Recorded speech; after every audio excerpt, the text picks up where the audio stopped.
Magandang umaga po sa inyong lahat mga amigo-miga. Dito po tayo sa Suba ngayon. Mga hunting tayo ng kahit ano, suga-suga o kaya libango o kaya isda.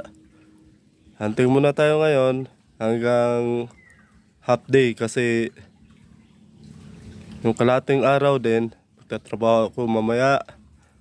Ngayon half day muna tayo dahil meron tayong pagbibigyan ng ating pagkukunan, no?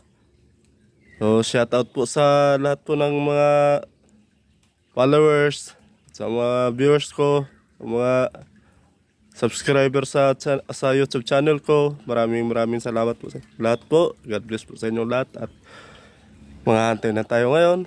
So, bago ang lahat, magko-cruise muna tayo sa tubig dagat para bilang pagre-respeto ng mga taga rito, ano? Manghingi lang tayo ng konting grasya po sa kanila dito.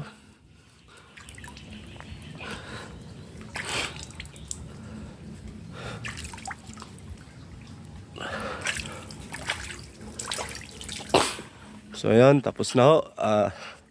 Tuloy na ho tayo. So ito po yung gamit ko, no. Ito po yung uri ng ano. Ito po yung uri ng yan, uri ng panungkit ho ito. Panungkit ng alimango, kaya suga-suga. So, ano, tuloy na tayo.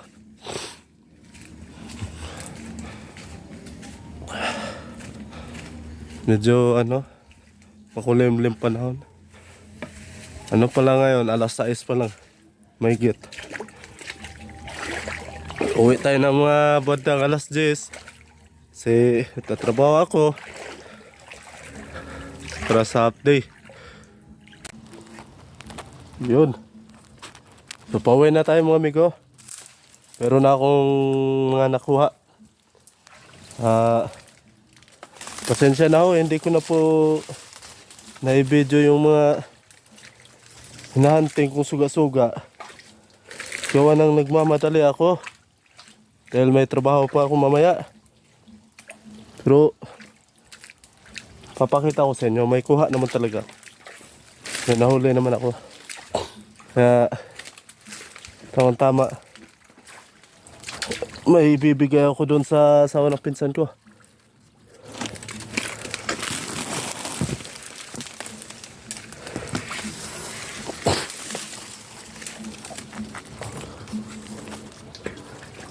So uwi na. Kasi mag-ano na rin eh. Ang oras na. Stis na ho, may git.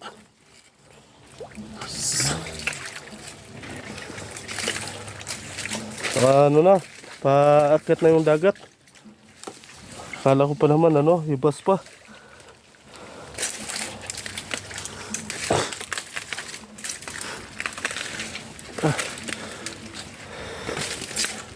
Yun. Ito tayo dumadaan. Ito amigo, ano namin to, itong area na to, erensya namin to. Erensya ng mga pilisyo kay Lolo Talyo. Itong area na to. Itong Kanipaan.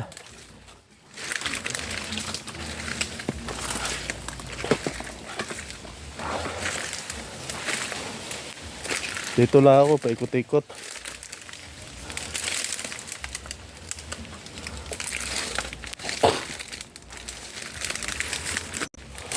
Ayan. Papunta na tayo sa may Suba. Kasi maghugas ako.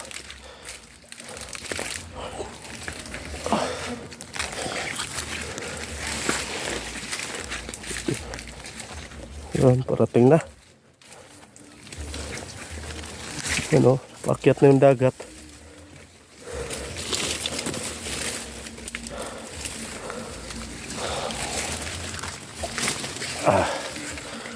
Suba.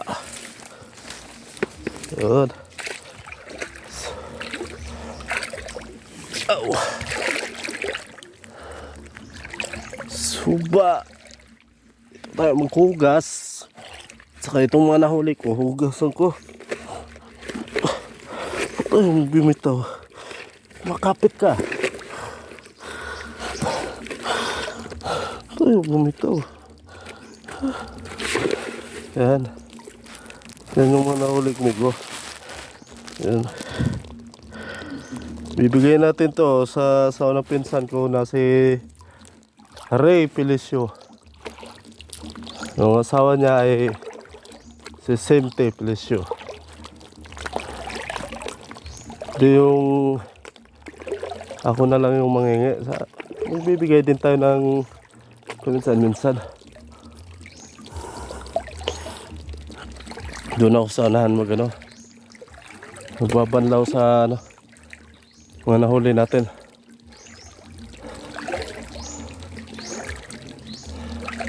Yan.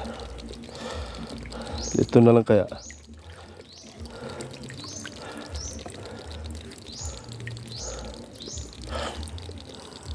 Ito na lang. Sino sila dito? Doon. Papanlawan natin itong ating mga huli para mahugasan.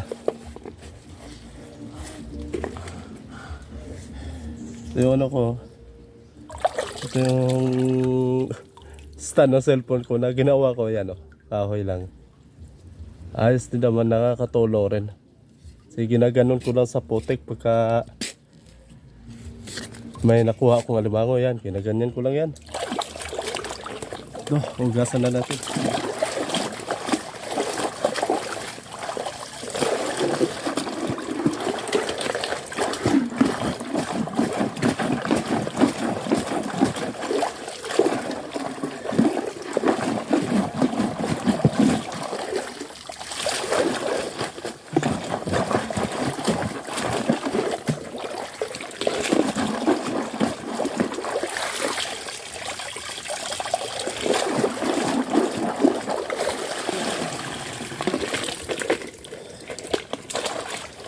Yun.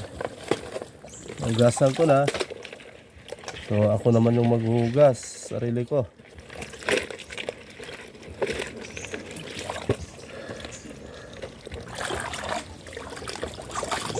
Oh.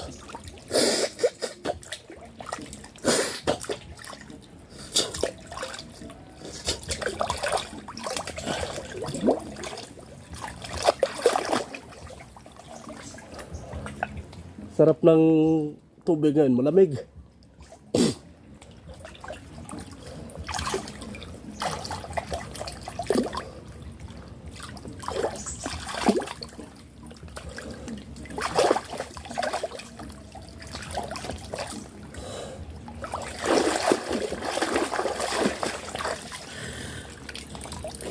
Tak, hugasan na rin.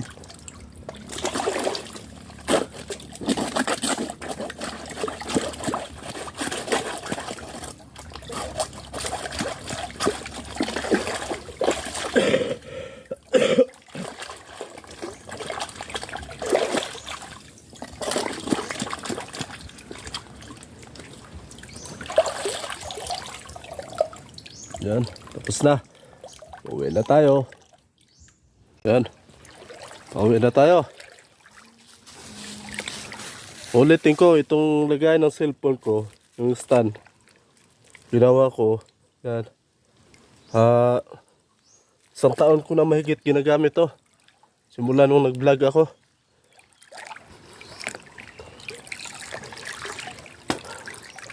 Hindi pa dumating yung bagyong Odette.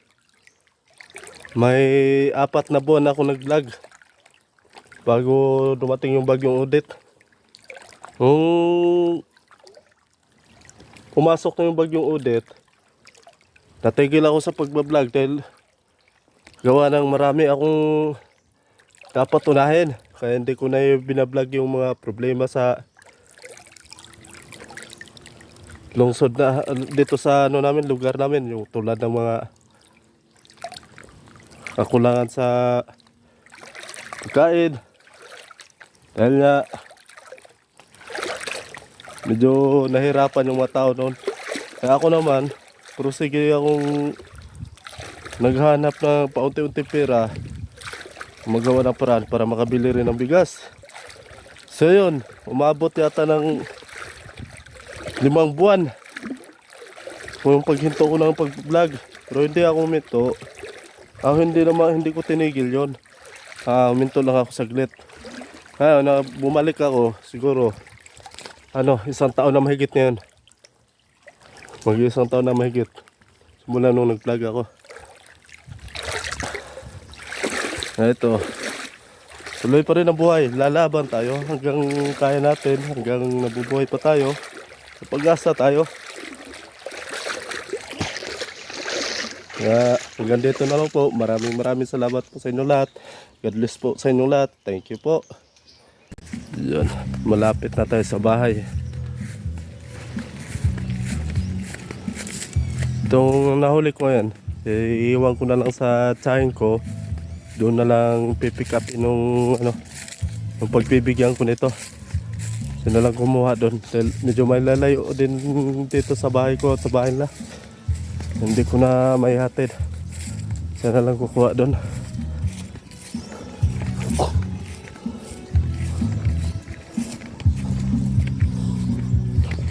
Dito tayo dadaan.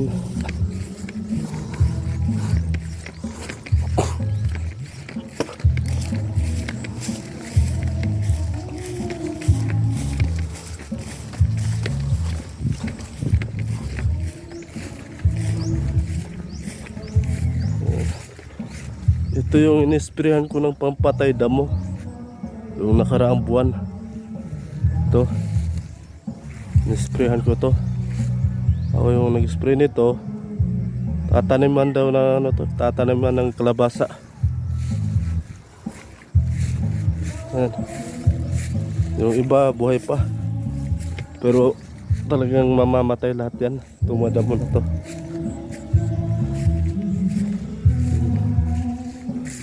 Sprayan ng tataniman ng kalabasa.